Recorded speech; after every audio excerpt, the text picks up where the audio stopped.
children's psychology from Melbourne, Australia. Give her a big round of applause.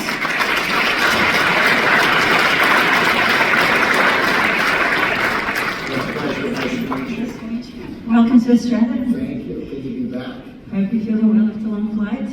No, it was all right. I slept on it, and yeah, not a big deal. Those are like a super boys pods when you fly on Qantas. It's a relaxing experience. You almost hate to get off the plane. Yeah, big deal. I really could relate what you shared about your children, about resilience and validating feelings. Because I do work in art and play therapy with children. I see children every day. And when we grew up, this was a different world. And I was wondering what else or what advice do you give to your own children when you raise them?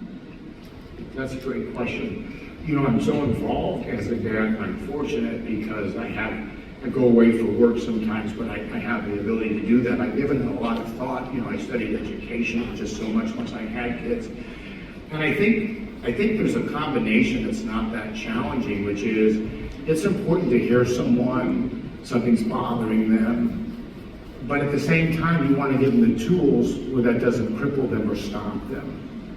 And I think we get caught too much in, well, this generation's this and that generation's that, because we're all individuals within that. And so, you know, I think falling down is a great example. I'd say to my kids, you know, that hurts, I know you're in pain.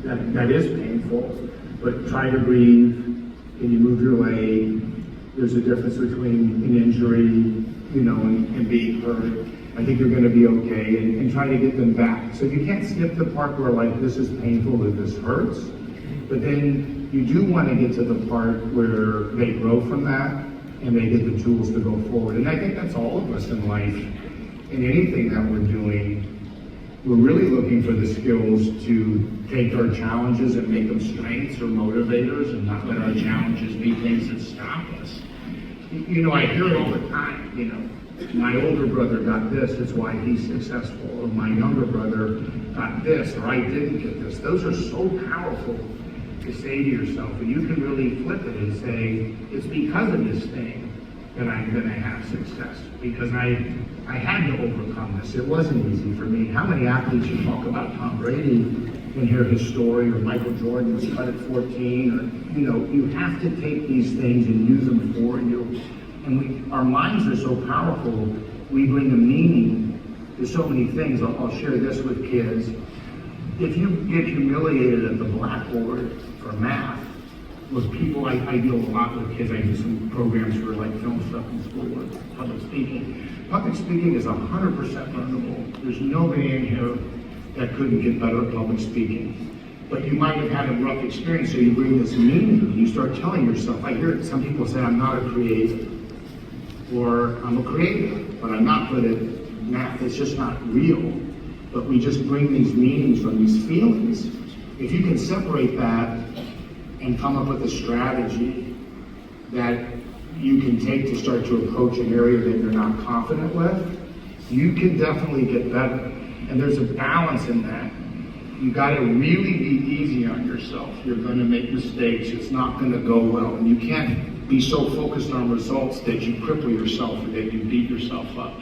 But at the same time, you have to push through and face the next challenge.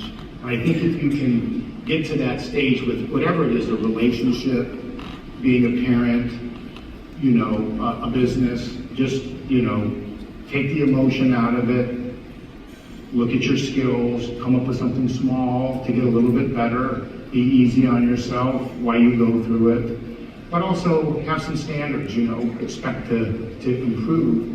And I think for kids, that's a big part of it. If they're overwhelmed and feeling intimidated, sometimes it's because they had something not go well. But you can kind of undo that if you can give them little small successes and get them back on the path with something. What are your thoughts on that? Because I know that you're obviously an expert in this field. What do you think? Well, that was very therapeutic what you just shared. I'm very glad that your children have you as a dad. It's very nice that you can acknowledge their feelings, but you also want them to grow from that and become resilient. That's very important next step. Yeah. Sometimes I think the best thing you can say to a kid is your best quality is being resilient, versus saying, you're smart or you're fast, because you may have a problem you can't solve. So sometimes it's better to feel like I can push through than it is I have all the talents at the start. Well, thank you for your questions. Thank you.